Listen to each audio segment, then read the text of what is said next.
भी अंत स्वयं भगवान है। मृत्यु भी जिनसे भय मानती है वे स्वयं नारायण आज आ चुके हैं। मृत्यु यस्योपसेचनम जी, मृत्यु यस्योपसेचनम जी। तो इस प्रकार से भगवान ने कोलिया पीड़ को जब देखा तो कोलिया पीड़ का भी उद्धार आज कर दिया है। और कोलिया पीड़ का उद्धार होने से मथुरा में कंस और उसके सेवकों में और अधिक पीड़ा बढ़ती जा रही है। इसके पश्चात भगवान अब उस अखाड़े में प्रवेश करते हैं जहां कंस ने उनके नाश की व्यवस्था करने के लिए अनेक पहलवानों को भी रखा है। चाणूर, मुष्टिक आदि पहलवान सब एक एक करके आते हैं। श्री कृष्ण को तो वे यूं सुनिए, बालक क्या हमको कहाँ लड़ा रहे हैं, ये नन्हा सा बच्चा, अब हमें इससे लड़ना है। अहंकारियों को यूं ही लगता है। देखो, व्यक्ति को उसकी शक्ल देख करके नहीं पहचाना जा सकता, उसके कर्म के बल पर ही तो उसे पहचानेंगे।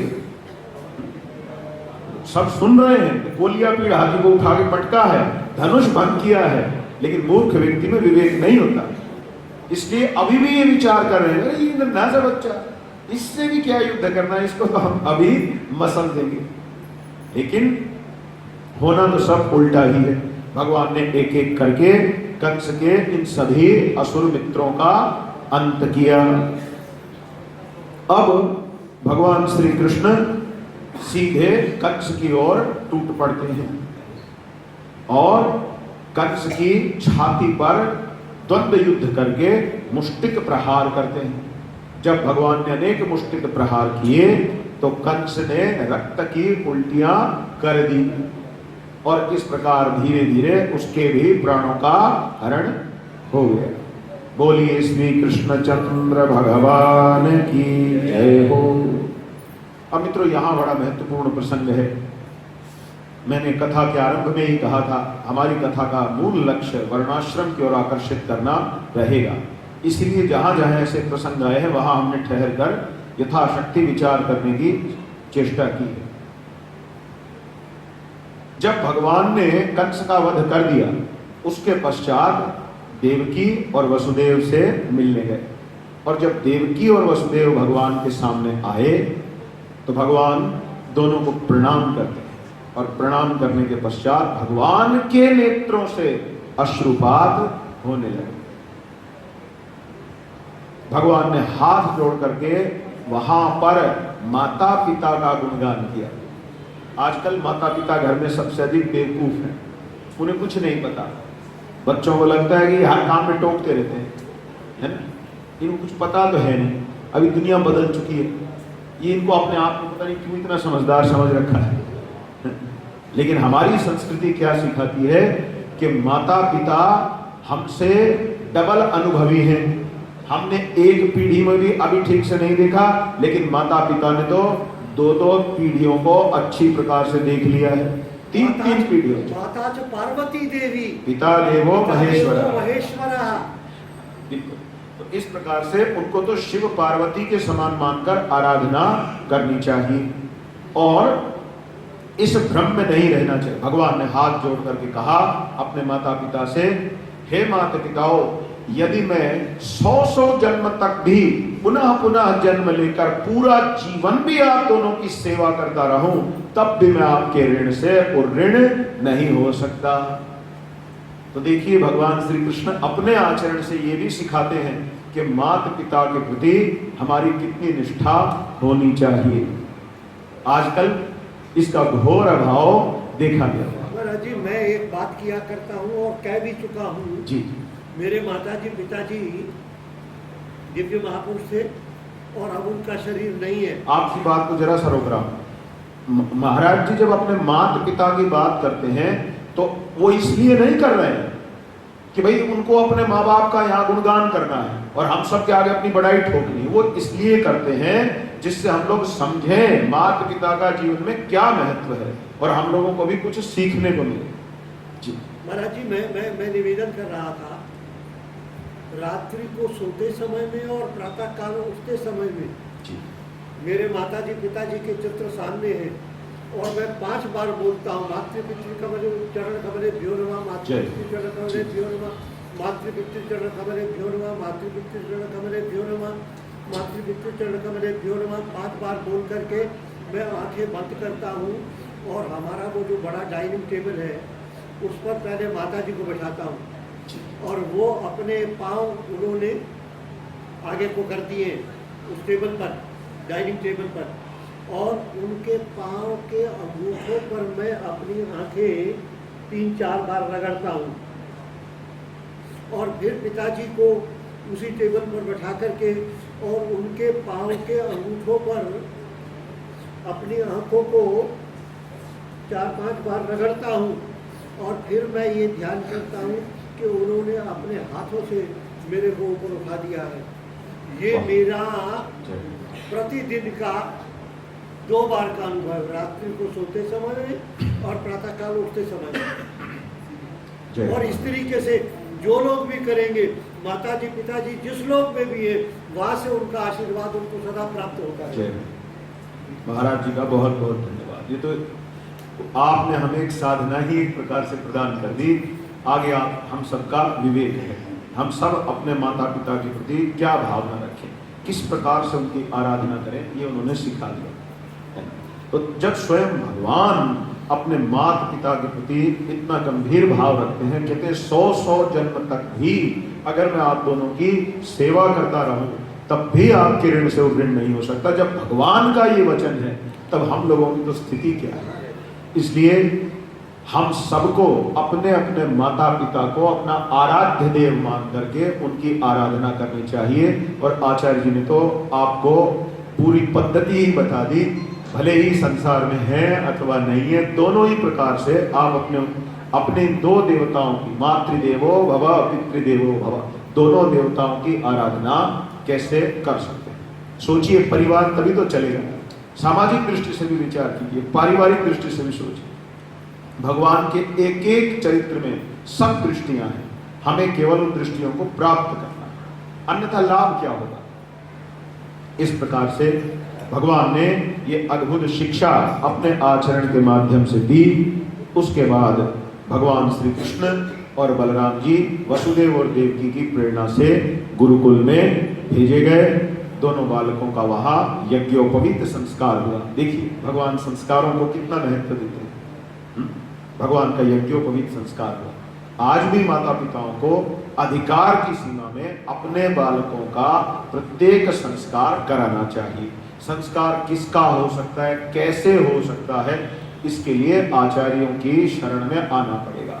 वही आपको बता सकते हैं कि किस बालक का संस्कार आगमोक्त पद्धति से अथवा निगमोक्त पद्धति से किसका कैसे हो सकता है, जिससे उसका कल्याण। देखिए संस्कार है क्या, संस्कार का अर्थ परिष्कार करना। आपके घर में बर्तन है, आपके पास वस्त्र हैं, क्या आप रोज इनको संस्कारित नहीं करते? इनको साफ करना, स्वच्छ करना, वो भी एक संस्कार देना ही होता है। अगर आप बर्तनों को संस्कार न दें अर्थात उन्हें स्वच्छ न करें तो क्या अगले दिन प्रयोग के योग्य रह पाएंगे? तो इसी प्रकार से हमारा जो ये व्यक्तित्व है, इसे यदि हमने संस्कारित नहीं किया तो आप इससे ईश्वर की तरफ कैसे चलेंगे? इसलिए जीवन में हमारे हिंदू धर्म में 16 संस्कार, पहले तो 48 थी, लेकिन 16 संस्कार पद्धति तो सबको माननी ही चाहिए।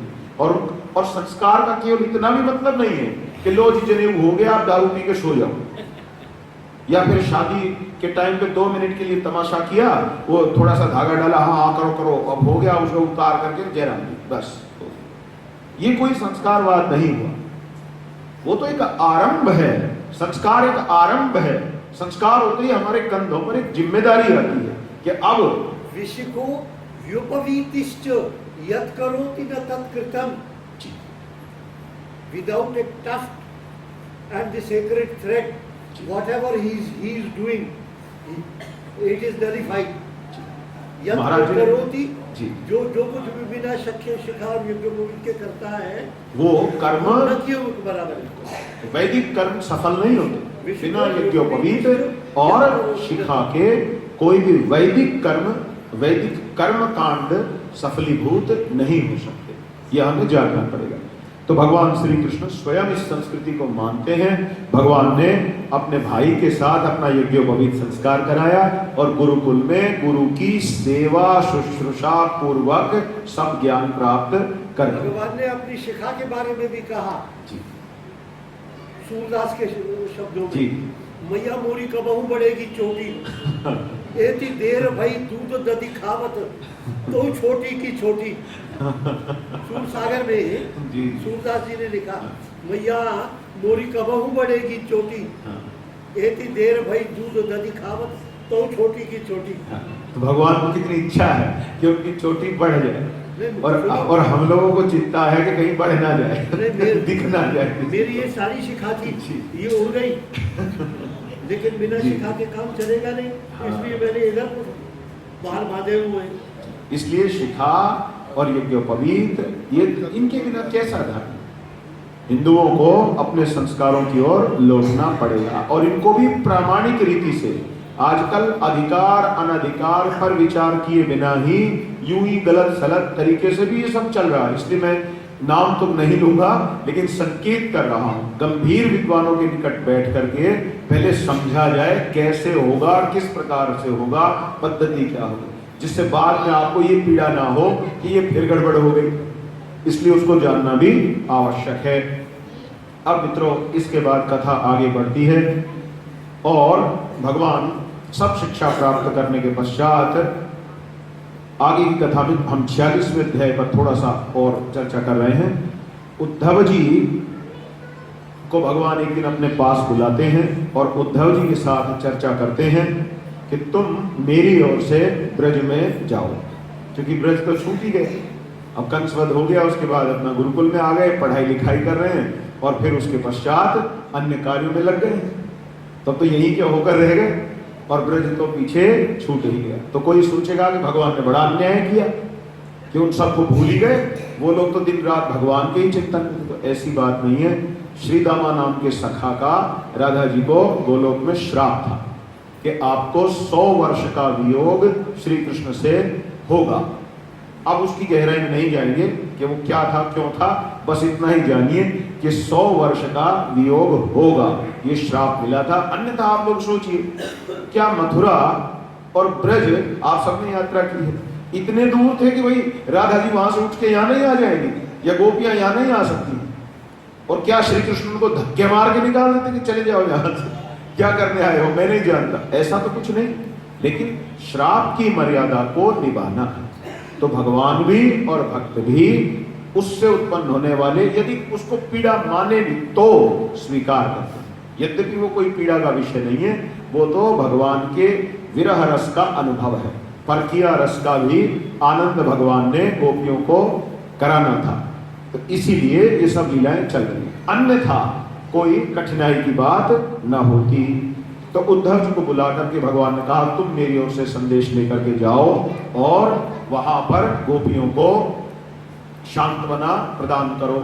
तो उद्धव जी को भगवान ने ऐसा इसलिए कहा क्योंकि भगवान ने माना उद्धव जी बहुत बड़े विद्वान हैं, वे उन्हें ज्ञान प्रदान करके शांत कर देंगे। तो कभी कभी ज्ञान मार्ग पर चलने वाले भक्त को एक समस्या हो जाती है, उसे भगवान की भक्ति और भगवान का जो प्रेम है वो फालतू का काम नजर आने लगता है। तो ऐसा भी दूषण नहीं होना चाहिए। ये कुछ ऐसा ही है कि पुत्र तो महत्वपूर्ण है किंतु माता जाए भाड़ में। अब माता के बिना तो पुत्र का अस्तित्व है ही नहीं, और भक्ति देवी साक्षात माता है। अब ज्ञान और वैराग्य तो पुत्र ही है, तो आदर तो पुत्रों को ही माता का करना पड़ेगा। ये तो नहीं चल सकता ना कि माता को एक तरफ पड़े रहने दो, पुत्रों तुम मेरे साथ रहो। तो ये तो परिवार है और ये साथ ही रहेगा। आजकल जैसे माँ बेटे नहीं है कि माँ पड़ी है किसी वृद्धाश्रम में, वैसे वो शब्द गलत है, इसीलिए मैं कुछ और कहने वाला था। हम उसको ओल्ड एज होम, जी हम उसको बोलते हैं बूढ़ाशाला। जैसे गौशाला बना दी, जैसे वो बूढ़ों की शाला है। आश्रम तो गृहस्थ आश्रम, ब्रह्मचर्य आश्रम, वानप्रस्थ आश्रम या फिर संन्यास आश्रम, उसको आश्रम कैसे कहा जाए? वहां तो कोई शास्त्रीय अनुष्ठान तो होने नहीं, बस लोगों ने शब्दों का प्रयोग मात्र करना सीख लिया, अच्छे शब्दों से गलत काम कराओ। यही तो हो रहा है ना। तो इसलिए भक्ति ज्ञान और वैराग्य ऐसे नहीं है, ये तो इकट्ठे ही रहते हैं, चाहे पुत्र कष्ट में हो चाहे माता कष्ट में, ये सदैव इकट्ठे ही रहते हैं। तो इसलिए उद्धव जी को भेजे, लेकिन उद्धव जी को वहां जाकर के एक अलग ही अनुभव हुआ। और उन्होंने अभी तक केवल सुना था, अभी तक केवल पढ़ा था, लेकिन भगवत प्रेम का जो मूर्तिमान स्वरूप उन्होंने वहां गोपियों के मध्य देखा, तो वास्तव में उद्धव जी का ही उद्धार हो गया। गोपियों का क्या उद्धार होना था, उद्धार तो आज ज्ञान का आज उद्धार हो गया। ज्ञान ने जब उस प्रेम का रसास्वादन किया, उद्धव जी ज्ञान के मूर्तिमान स्वरूप हैं, तो ज्ञान के मूर्तिमान स्वरूप ने आज प्रेमानंद को अनुभव किया ब्रज में। और इस प्रकार से ज्ञान परमहंस आज श्री परमहंस हो गया, श्री युक्त हो गया, यूं भी कह सकते हैं। तो बोलिए उद्धव जी महाराज की जय हो। महाराज आज आपकी कथा में धर्म संघ से भी ये ब्राह्मण आए हुए हैं। हाँ, मैं जानना भी चाह रहा था। हाँ, ये धर्म संघ स्वामी कर्माती जी स्थापित वहाँ से आए जी। तो कथा में आपका स्वागत है। मैं आपसे परिचित नहीं था, किंतु सोच अवश्य रहा था कि महाराज जी से संपर्क है तो कोई न कोई विशेष महानुभाव है, तो हम आपका हृदय से स्वागत करते हैं। और धर्म संघ तो हमारे गुरुओं का स्थान है, वो तो हमारा तीर्थ है, उसके ऊपर मत्था हमारा टिक जाए तो हम स्वयं को धन्य मानते हैं। तो शायद महाराज जी की इच्छा है। महाराज जी, मैं हूँ तो अज्ञानी प्राणी, लेकिन मुझे लगता है महाराज जी प्रसन्न है, इसीलिए दो महापुरुष उन्होंने अपने स्थान से मेरी कथा में बैठा रखे। तो इसका अर्थ है कि उनकी कृपा अवश्य है, भले ही हम जैसा भी टूटा फूटा जानते हो या जो मर्जी जानते है ना, क्योंकि अनावश्यक ही महापुरुषों का कहीं आना जाना नहीं हो सकता ऐसा हमारा भाव है। तो इस प्रकार से आगे बढ़ते हैं। अब उद्धव जी और तो वो घटनाक्रम हो गया। इसके बाद भगवान का कुब्जा और अक्रूर के घर जाना, क्योंकि दोनों भक्तों की कुछ विशेष इच्छा थी, भगवान ने उसे पूरा किया। और देखिए मित्रों, भगवान ने यदि कुब्जा को स्पर्श किया अथवा गोपियों को स्पर्श किया तो कई लोग भगवान पर लांछन लगाते हैं। जरा विचार कीजिए, नाली के अंदर सड़ा हुआ पानी पड़ा है, सूर्य की किरणें जब उसके ऊपर पड़ती हैं तो आपका चिंतन क्या कहता है, सूर्य गंदा हो जाता है या नाली में पड़ा हुआ जल भी शुद्ध होकर वाष्पित होकर ऊपर जाता है? मंथन की। तो इसी प्रकार से कुब्जा को स्पर्श किया हो अथवा किसी अन्य स्त्री को स्पर्श किया, भगवान की कृपा पाने पर उनका उद्धार हुआ है, न कि भगवान के चरित्र में कोई खोट आ गया है। इसलिए कभी भी उल्टा चिंतन नहीं करना चाहिए, भगवान के अनुकूल ही सदैव विचार करना भक्ति का सामान्य लक्षण है, विशेष लक्षण तो बड़ी बात है। अब इस प्रकार से मित्रों, इस घटनाक्रम के बाद अब हम लोग दशम स्कंद के उत्तरार्ध में प्रवेश करते हैं और जरासंध से युद्ध और द्वारकापुरी के निर्माण का आरंभ अब होगा। जरासंध के द्वारा जब आक्रमण किया गया तो भगवान श्री कृष्ण, अभी हमारे पास समय है, तो जरासंध के द्वारा जब आक्रमण किया गया तो भगवान ने जरासंध के साथ युद्ध तो अवश्य किया, किंतु उसका वध नहीं किया। भगवान के लिए कोई कठिन नहीं है। आप लोगों को स्मरण होगा, हिरण्याक्ष के साथ जब भगवान का युद्ध हुआ था तो हिरण्याक्ष का बल कैसा था, उसने पूरी पृथ्वी को ही रसातल में डाल दिया था। और उसके बाद वराह भगवान अर्थात श्री कृष्ण ही वराह है, जब हिरण्याक्ष के साथ युद्ध कर रहे थे तो देवता और मुनियों को चिंता हो रही थी कि भगवान उसको मारते क्यों नहीं जल्दी से, इतनी देरी क्यों लग रही थी, ऐसा इसमें क्या बल है। लेकिन भगवान का कुछ उसका प्रारब्ध था, इसलिए उसके साथ वीर रस का आस्वादन कर रहे थे। और जब आस्वादन हो चुका तो भगवान ने उसे एक थप्पड़ जोर से मारा और इतने से ही खून की उल्टियां करता हुआ वो वहीं धराशायी हो गया। तो भगवान के बल पर किसको शंका हो सकती है। इसी प्रकार से जरासंध की कोई स्थिति नहीं थी जो भगवान को हानि पहुंचा सके, लेकिन सबकी अपनी अपनी कर्म की एक गाथा है और हर किसी ने अपने कर्म के बल पर अपना अदृष्ट बना रखा है।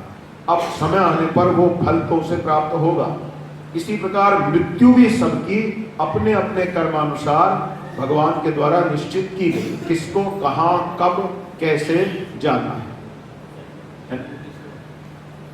तो जरासंध से भगवान युद्ध अवश्य करते हैं, लेकिन युद्ध से भगवान भागते भी हैं और द्वारकापुरी का निर्माण कराते हैं। द्वारकापुरी के विषय में भी आजकल लोगों को शंका है कि द्वारका जैसी कोई नगरी तो कहीं रही ही नहीं, यूं ही हिंदुओं ने गुजरात में पानी के पास एक मंदिर बना के खड़ा कर रखा है।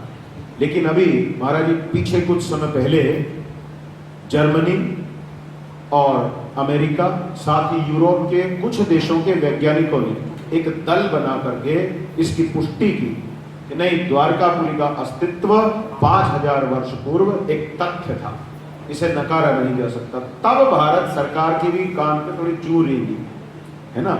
धर्मशास्त्र के शास्त्र के तो कोई अंतर नहीं पड़ता, लेकिन जब उन्होंने कहा तो थोड़ी झूठ रहेगी। और इन लोगों ने उस पर पूरा प्रोजेक्ट बनाकर रिसर्च करा और अब बहुत महत्वपूर्ण तथ्य मिल रहे हैं।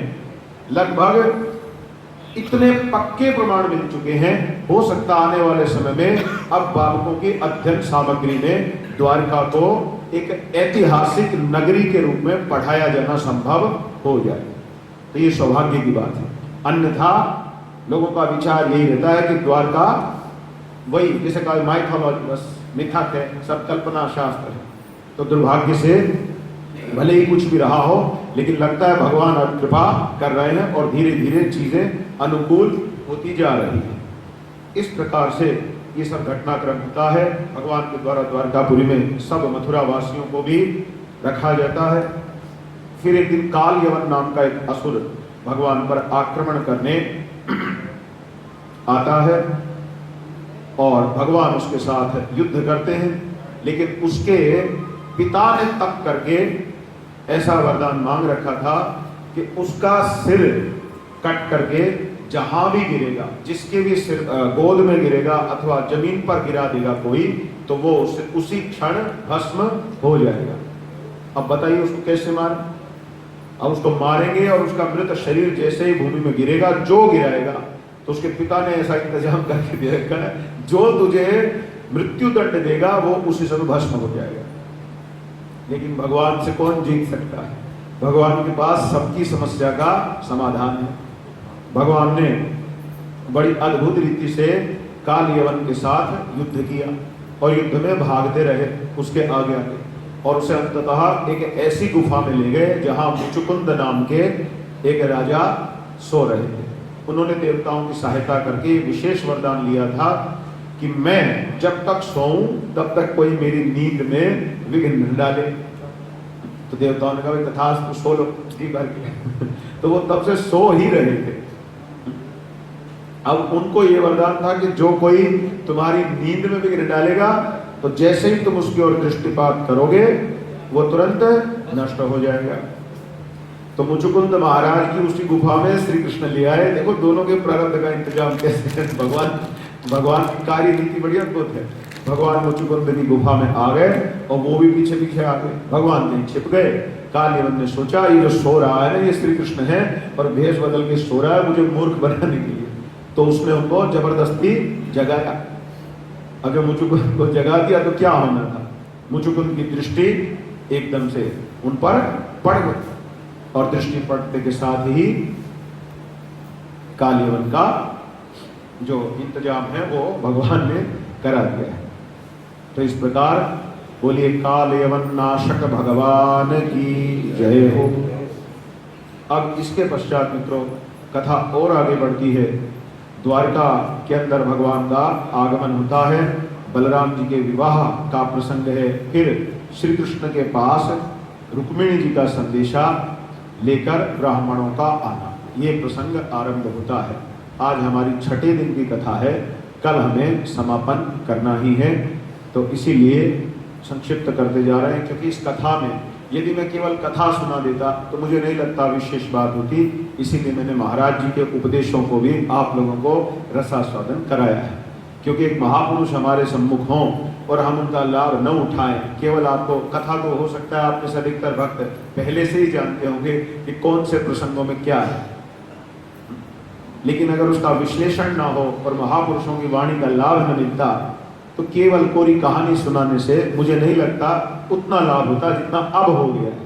और बीच बीच में उन्होंने बहुत गंभीर बिंदु बता दिए हैं। अब वो हम पर है कि हम उस संदेश से कितना लाभ ले पाएंगे। इस प्रकार से तो भगवान श्री कृष्णचंद्र द्वारका गमन करते हैं। बलराम जी का रेवती से विवाह होना है और रेवती सतयुग की एक कन्या है, सत्ययुग की कन्या है। उनके पिताश्री उनके लिए वर खोजने, वर किसको बनाया जाए, ब्रह्मा जी के लोक तक गए थे। तो ब्रह्मा जी से सलाह लेकर आए। ब्रह्मा जी ने कहा था कि आपकी पुत्री का विवाह किससे होगा, भगवान बलराम से होगा। तो जब तक वो वापस आए, अब वो तो ब्रह्मा जी के धाम गए थे सोच के जैसे आप कहीं किसी से मिलने चले जाएं, लेकिन जब तक लौट कर आए तो सतयुग से द्वापर युग तक का समय आ चुका था, क्योंकि काल गणना का भेद है, जैसे मैंने आज आरंभ में बताया था। वहाँ की काल गणना अलग है और यहाँ की काल गणना अलग है।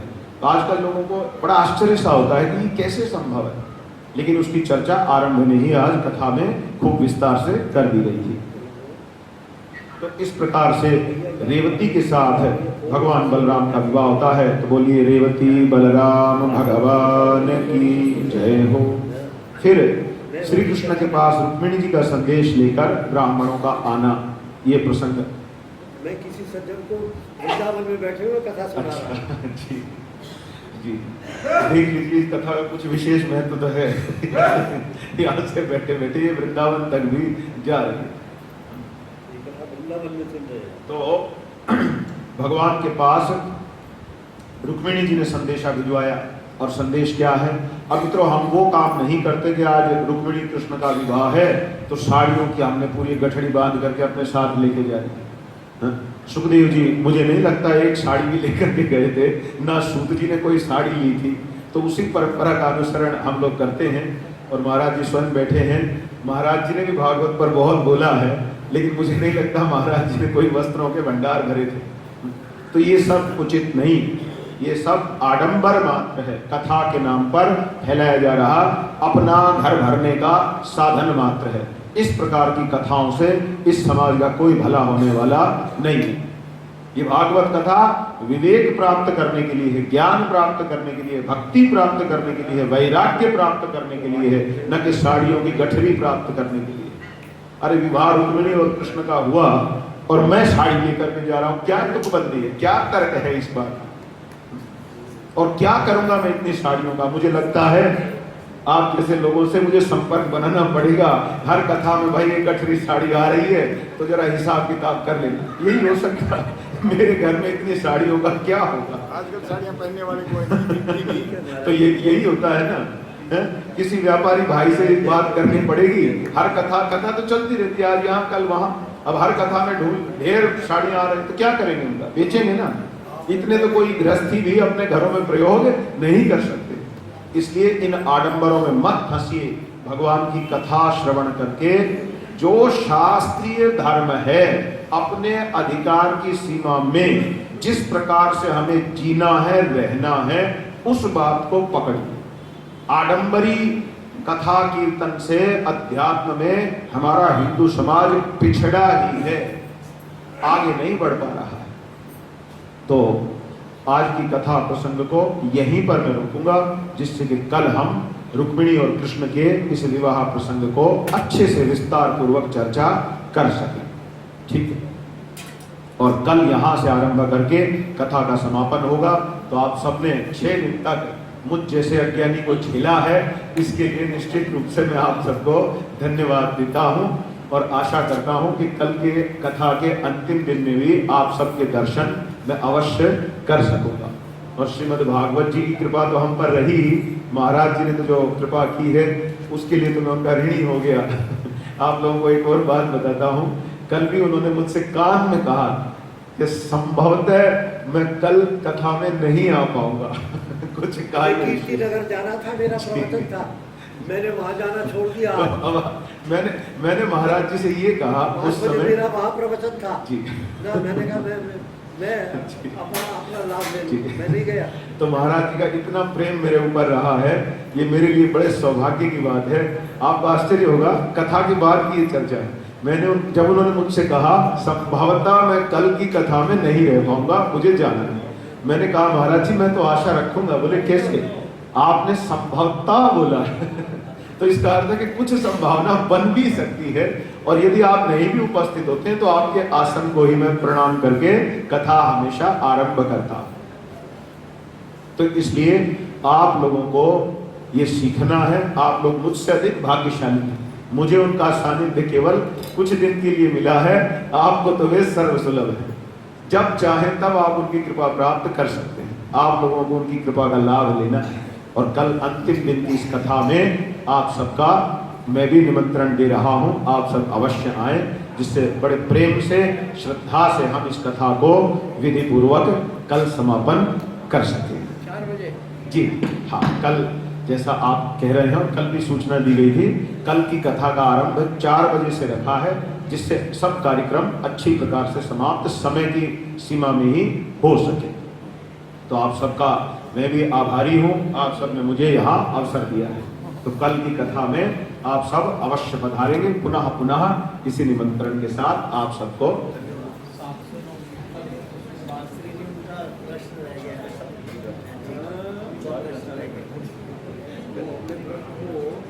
अच्छा, मुझे अभी अभी सूचना दी जा रही है, ये मुझे भी नहीं पता था भगवान की लीला अद्भुत है।